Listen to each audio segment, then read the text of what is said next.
High বন্ধুরা, তোমরা কেমন আছো? আশা করি ভালো আছো। আমিও খুব ভালো আছি। নতুন একটা ভিডিও নিয়ে আমি চলে এলাম। আজকে ভিডিওটা দুপুর থেকে শুরু করলাম। দেখো, আমি লেবু কেটে নিলাম, ভাত খাবো সেই জন্য।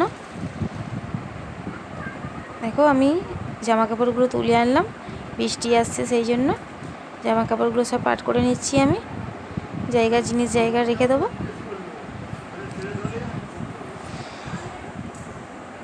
দেখো, আমার জামা কাপড়গুলো ভাট করা হয়ে গেছে। এবার আমি গুছিয়ে রেখে দিচ্ছি।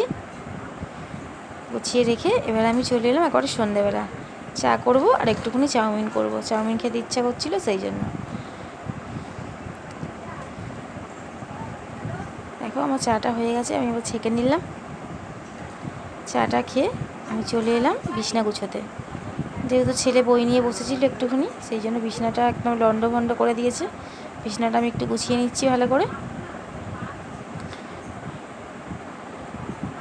বিছানা না গুছানো থাকলে হয়, বিছানাটা একদম পরিপাটি করে রাখতে হবে। দেখো বন্ধুরা, বিছানাটা আমার ঝাড়া হয়ে গেল। এবার আমি চলে এলাম রান্নাঘরে বাসন গুছোতে।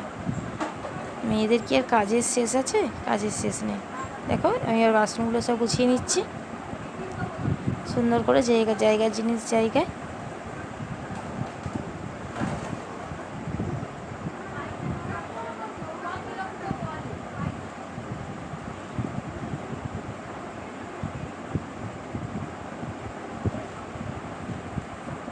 দেখো, চা খেয়েছিলাম, চায়ের বাসনগুলো আমি রেখে দিলাম। ঠিক আছে বন্ধুরা, আজ তাহলে যাই, দেখা হবে কাল নতুন একটা ভিডিওর সাথে। টাটা।